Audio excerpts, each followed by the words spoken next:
সেই মুসলিম লীগের অনুসারী, মুসলিম লীগের পরবর্তী প্রজন্ম আওয়ামী লীগ, একই লীগ, এই লিগাররা বাংলাদেশের মানুষকে অতিষ্ঠ করে তুলেছে, সন্ত্রাসের জনপদে রূপান্তরিত করেছে, বাংলাদেশটাকে একটি মৃত্যুপুরীতে পরিণত করেছিল। আর মুক্তিযুদ্ধের পক্ষ আর বিপক্ষ শক্তি বলে বাংলাদেশটাকে বিভক্ত করে এদেশের এক শ্রেণীর মানুষকে আর এক শ্রেণীর মানুষের উপর সে চাপিয়ে দিয়েছিল। এই ছিল শেখ হাসিনার রাজনীতি। এই রাজনীতির বলি হয়েছে এদেশের হাজারো মায়ের সন্তান। এরপরে আল্লাহ পাক সময় আনলেন, এদেশের মানুষের ভাগ্য সুপ্রসন্ন করলেন, এদেশের ছাত্র জনতা জেগে উঠল। তারা সর্বপ্রথম বৈষম্যের বিভেদের দেয়ালগুলো ভেঙে গুড়িয়ে দিল। তারা রাজপথে একটি ঐতিহাসিক ঐক্যের সূচনা করলো। সেই ঐক্যটা কেমন ছিল আমি আপনাদেরকে স্মরণ করিয়ে দিতে চাই। 2024 সালের এই জুলাইয়ের কথা, গোটা জুলাই জুড়ে বাংলাদেশের মানুষ বিপ্লবের প্রকৃতি দেখেছে। আগস্ট বিপ্লবের প্রকৃত রূপটা বাংলাদেশের জুলাই মাসেই চিত্রিত হয়েছে। জুলাই মাসে আমরা দেখেছি আমাদের সন্তানেরা বিভিন্ন শিক্ষাঙ্গন থেকে বেরিয়ে আসছে, স্কুল থেকে ছেলেরা আসছে, কলেজ ইউনিভার্সিটি থেকে আমার সন্তানরা এসেছে, মাদ্রাসাগুলো থেকে বাদ ভাঙ্গা জোয়ারের মতো আমার সন্তানরা একই সারিতে দাঁড়িয়ে টেকনাফ থেকে তেতুলিয়া পর্যন্ত সকল বিভাগের দেয়াল ভেঙে গুড়িয়ে দিয়ে ছাত্র জনতার ঐতিহাসিক ঐক্যের ভিত রচনা করেছিল। সেই ঐক্যের চিত্র আপনারা গণমাধ্যমে দেখেছেন। আমার ছেলেরা সংগ্রাম করছে, মিছিল করছে, স্লোগানে স্লোগানে রাজপথ উত্তাল করে তুলছে। আজানের সময় হলো, সঙ্গে সঙ্গে একজন ভার্সিটির ছাত্র আল্লাহু আকবার আজান দিল, আরেকটা কলেজের ছাত্র সামনে দাঁড়িয়ে ইমামতি করলো।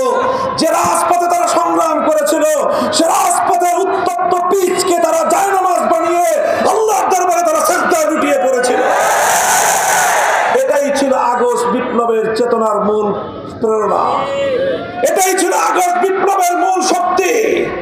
এই শক্তিকে যদি কেউ ধ্বংস করতে চায়, এই বিপ্লব থেকে যদি কেউ আল্লাহর নামকে মাইনাস করতে চায়, আবার তাদের বিরুদ্ধে গর্জে উঠতে হবে।